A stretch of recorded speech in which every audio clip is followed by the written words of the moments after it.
Hello my dear students, चलिए आज हम आप लोगों को पास्ट कंटीन्यूअस टेंस के बारे में बताते हैं। ठीक है। अच्छा, एक बात और है, अगर आप लोगों को कुछ चीजें नहीं समझ में आती हैं तो मेरा नंबर व्हाट्सएप नंबर लिखा गया है और इस पर आप हमको व्हाट्सएप करके जो भी चीजें नहीं आती हैं वो चीजें पूछ सकते हैं। ठीक है। चलिए आइए पास्ट कंटीन्यूअस टेंस के बारे में देखते हैं। तो पहले नंबर इसका पहचान देखना है कि इसका पहचान क्या होता है। आइडेंटिटी कहते हैं इसको इंग्लिश में।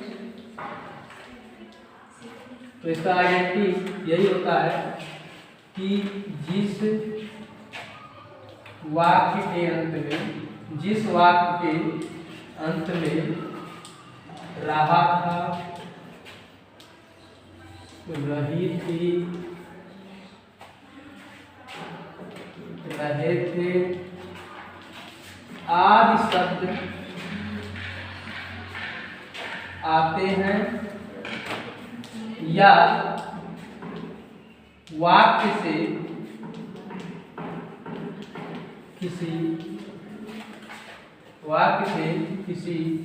किसी कार्य का जारी होना पाया जाता है तो उसे पास्ट कंटीन्यूअस टेंस कहते हैं। ठीक है। हम लोगों ने पहचान देखा जिस वाक्य के अंत में रहा था, रही थी, रहे थे आदि शब्द आते हैं या वाक्य से किसी कार्य का जारी होना पाया जाता है तो उसे पास्ट कंटीन्यूअस टेंस कहते हैं। सर वाक्य का जारी होना मतलब आपको ध्यान में क्या होता है? ये होता है कि जैसे मान लीजिए हमने कहा कि सीता बैठी थी, हमने देखा कि सीता बैठी थी और बैठने का काम जारी था, अभी वो उठी नहीं थी और उसके बैठने का काम जारी था, इसलिए उसको कहेंगे हम पास्ट कंटीन्यूअस टेंस। या फिर अगर मान लीजिए ये ना आता, रहा था, रही थी, ये आएगा नहीं, इससे जान जाएंगे। अगर नहीं आता है, कार्य का जारी होना पाया जाता है, तब भी करने के पास्ट कंटीन्यूअस टेंस है। ठीक है। तो दो तरह से इसका पहचान होता है। जैसे एक वाक्य लिख के समझा देते हैं, मैं घर जा रहा था। अब देखिए इसमें आ गया रहा था, तो हमने कहा रहा था, रही थी, रहे थे, अगर आता है तो उसको क्या कहते हैं? पास्ट कंटीन्यूअस टेंस कहते हैं। मैं घर जा रहा था, देखिए इसमें काम जारी होना पाया गया। ठीक है। तो अब आगे इसका देख लेते हैं हेल्पिंग वर्ब क्या होता है। हेल्पिंग वर्ब मतलब सहायक क्रिया। हेल्पिंग वर्ब इसका होता है वाज वेयर, ये होता है इसकी सहायक क्रिया, वाज वेयर। ठीक है। चलिए अब इसका ट्रांसलेशन का नियम देखेंगे हम, कैसे ट्रांसलेशन किया जाता है।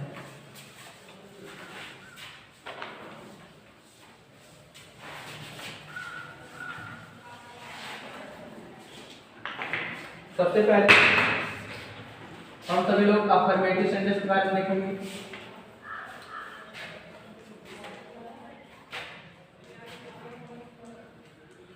अफर्मेटिव सेंटेंस मतलब होता है स्वीकारात्मक वाक्य। अफर्मेटिव सेंटेंस मतलब होता है स्वीकारात्मक वाक्य, यानी कि जो भी बातें रहेंगी वो पॉजिटिव रहेंगी, उससे कोई विरोध नाम का चीज प्रकट नहीं होगा। ठीक है, उसको अफर्मेटिव कहते हैं।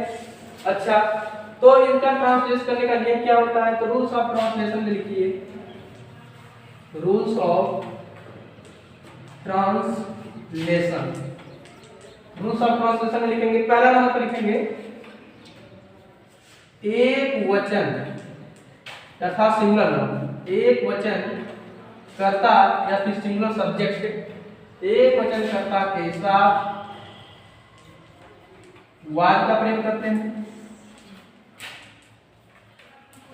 वाज का प्रयोग करते हैं। दूसरा,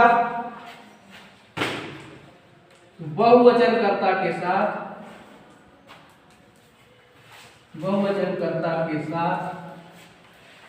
वेयर का प्रयोग करते हैं, वेयर का प्रयोग करते हैं। एक वचनकर्ता के साथ वाज का प्रयोग और बहुवचनकर्ता के साथ वेयर का प्रयोग करते हैं। वेयर को वर्ग बोलते हैं, WERE वर्ग बोलते हैं।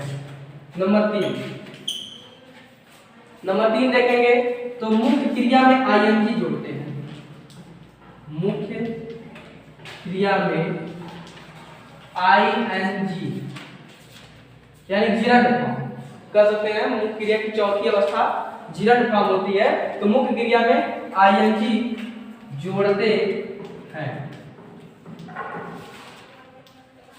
ठीक है, हम लोगों ने देखा कि ये वचनकर्ता के साथ वाज का प्रयोग, बहुवचनकर्ता के साथ वर्ग का प्रयोग और मुख्य क्रिया में ING जोड़ते हैं।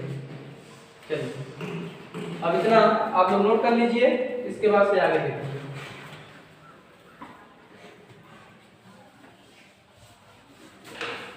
ये अफर्मेटिव का रूल था, अफर्मेटिव सेंटेंस को कैसे बनाते हैं।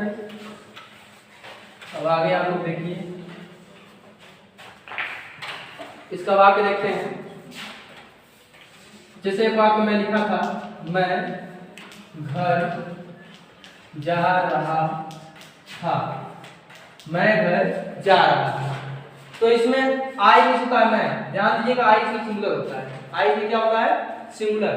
तो आई वाज, आई सब क्या लगेगा? वाज। जा रहा था तो वो मतलब जाना मतलब ING हमने जोड़ने के लिए क्या होगा?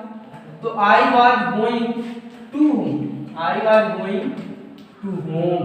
ठीक है, वह खाना खा रहा था, तो ही माने वह होता है, was he was he was eating food, he was eating food। ये ट्रांसलेशन हो गया। अगला देख लेते हैं, तुम बाजार जा रहे थे, तुम बाजार जा रहे थे, तो इसका हो जाएगा यू। यू देखिए बहुवचन होता है, यू माने तुम या तुम लोग, तो यू वेयर गोइंग, गो में ING लगाएंगे, you were going to market, you were going to market. ठीक है, तो ये हमारा ट्रांसलेशन रहा। 3 वाक्य का हम लोगों ने देखा कि कैसे ट्रांसलेट करते हैं। अब आगे हम लोग देखेंगे। अच्छा, इसका अफर्मेटिव सेंटेंस का जो स्ट्रक्चर होता है उसको हम लोगों ने अभी नहीं देखा, तो ये लास्ट में भी दिखा देते हैं, अब लिख देते हैं यहाँ पर, आप लोग लिख लीजिएगा। ठीक है, चलिए देख लेते हैं आगे।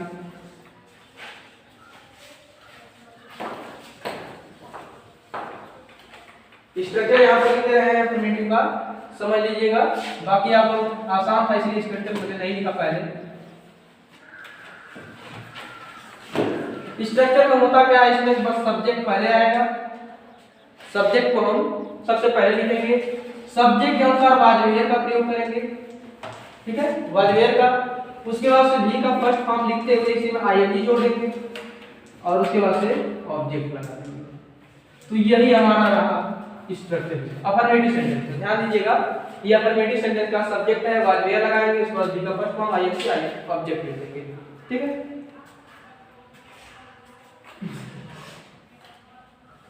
अब आइए देखते हैं निगेटिव सेंटेंस का। इस टेंस का निगेटिव सेंटेंस कैसे बनाते हैं उसके बारे में चर्चा करते हैं।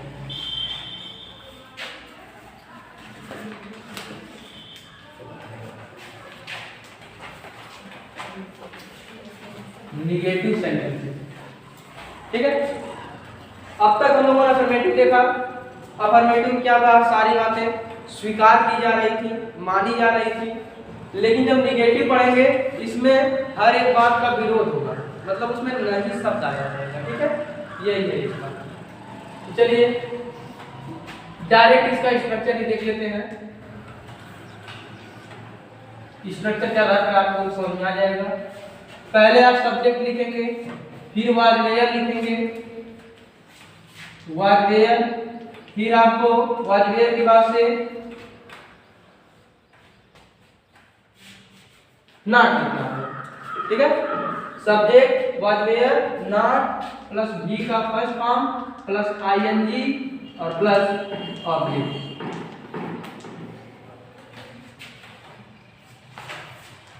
ठीक है, ये स्ट्रक्चर रहा निगेटिव का।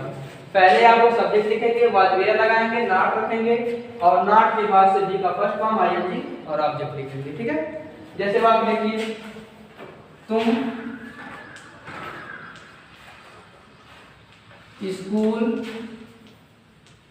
नहीं जा रहे थे, तुम स्कूल नहीं जा रहे थे, तो यहां पर हो जाएगा you were not going, you were not going to school, you were not going to school. अगला, वह खाना नहीं पका रही थी, वह खाना नहीं पका रही थी। ठीक है, तो ये कैसे बनेगा, सी स्त्रीलिंग है, सी इसके साथ लगेगा was not, she was not cooking, she was not cooking food, she was not cooking food, वह खाना नहीं पका रही थी। पकाना के अंग्रेजी जो होता है कुकिंग होता है। ठीक है, कुक होता है, कुक में आईएनजी जोड़ेंगे, कुकिंग हो जाएगा, क्योंकि ये पास्ट कंटीन्यूअस टेंस है और आईएनजी लगाते हैं मुख्य क्रिया में। ठीक है, जैसा कि हम पहले ही मेंशन कर चुके हैं। चलिए अब आगे देख लेते हैं, इसका नेगेटिव पार्ट खत्म हुआ, अब आगे आते हैं इंट्रोगेटिव पे।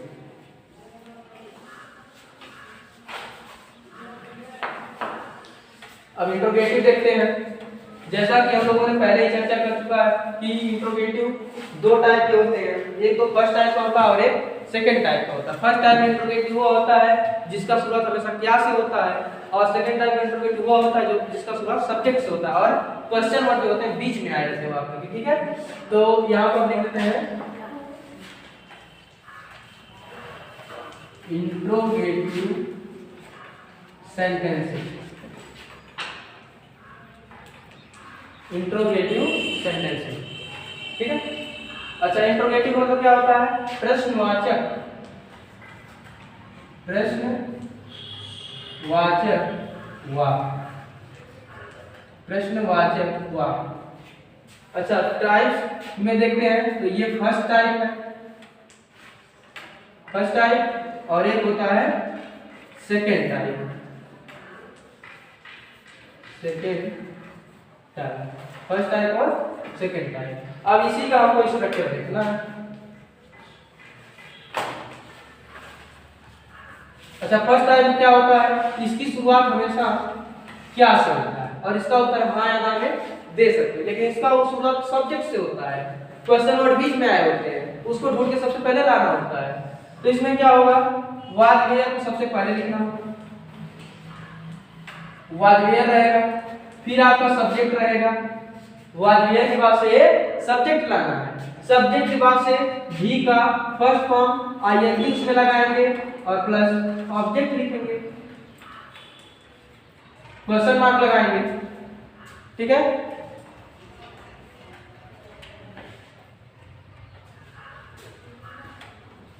फिर आप इसमें देखेंगे तो क्वेश्चन वर्ड सबसे पहले आपको लिखना होगा।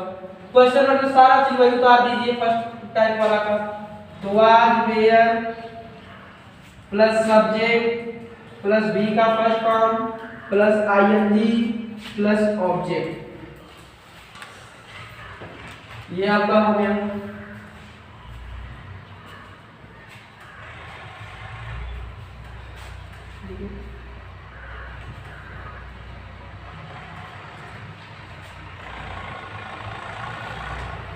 चलिए अब इसका एक वाक्य लिख लेते हैं, क्या वह मुंबई जा रहा था। क्या वह मुंबई जा रहा था? अब देखिए हुआ है, पहले हम सब्जेक्ट को डाल के क्या है तो इसके अंग्रेजी लिखना नहीं है, हम यहाँ पर जैसा बताया कि स्ट्रक्चर में तो हुआ है तो वाज लगेगा। Was he going to Mumbai, was he going to Mumbai, was he going to Mumbai. क्या वह मुंबई जा रहा था? Was he going to Mumbai. अगला हम देख लेते हैं इसमें, वह मुंबई क्यों जा रहा था? वह मुंबई क्यों जा रहा था?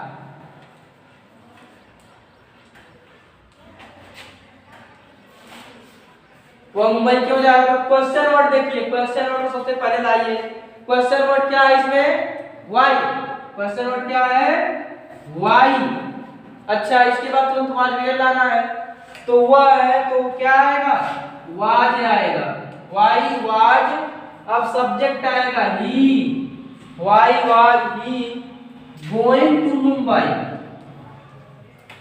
Going to Mumbai.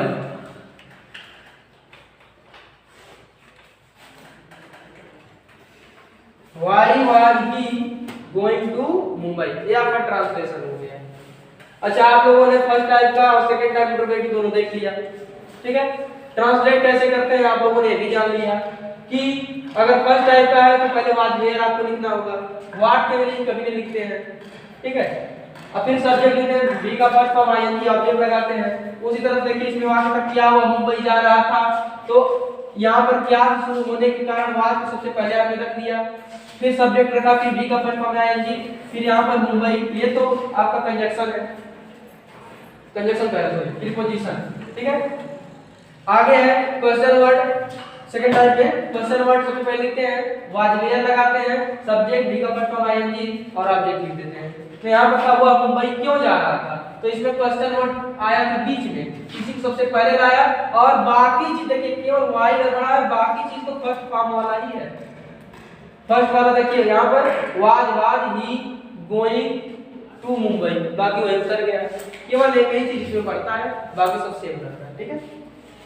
चलिए आगे अब देख लेते हैं interrogative with negative sentence.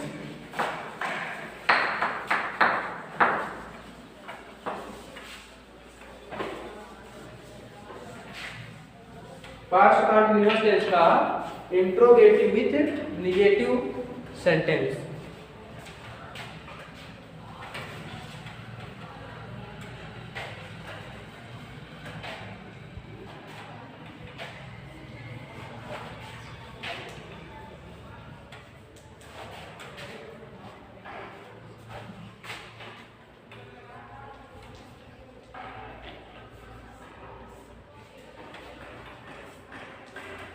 Interrogative with negative sentence में क्या होगा, सब कुछ वही है, बस आपको एक चीज बढ़ाना है, नॉट। सब कुछ वही है, एक चीज बढ़ाना है, नॉट। इसमें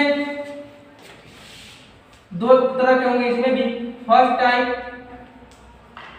और दूसरा होगा सेकेंड टाइम, ठीक है।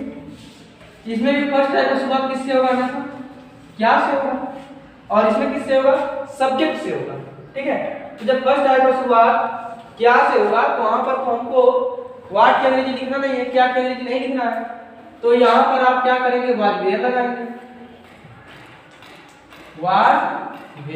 वाज वेयर को सबसे पहले रखेंगे, सब्जेक्ट रखेंगे, फिर नॉट, फिर वी का first form ING plus object.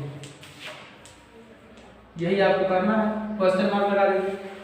फिर इसमें आएंगे तो बात वही है कि क्वेश्चन वर्ड को आपको लिखना है, बाकी वही उतार देना है, ठीक है। बाकी वही का मतलब was were plus subject plus not plus v का first form plus ing plus object, ठीक, वही चीज उतर गया। अब आइए एक वाक्य देखते हैं,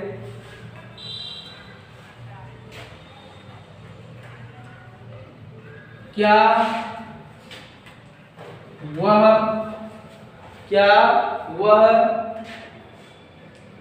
अंग्रेजी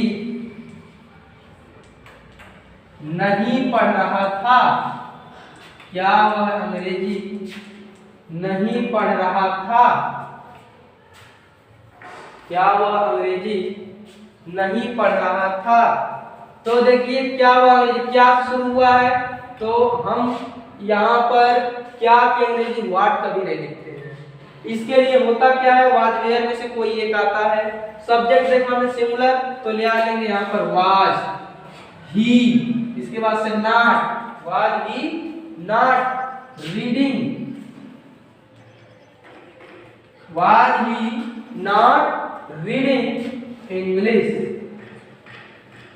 क्या वह अंग्रेजी नहीं पढ़ रहा था? Was he not reading English. ठीक है, ये आपका ट्रांसलेशन हो गया। अगला इसमें देख लेते हैं, उसी को बना लेते हैं। वह अंग्रेजी क्यों नहीं पढ़ रहा था? वह अंग्रेजी क्यों नहीं पढ़ रहा था?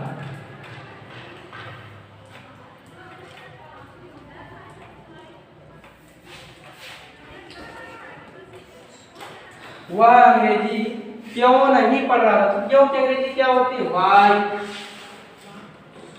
वाज ही, वाई वाज ही। उसके बाद से बाकी में उतारना है आपको, देख लीजिए, इसीलिए एक ही वाक्य बता रहे हैं। वाई वाज ही नॉट, ऊपर वाला ही उतार देना, नॉट रीडिंग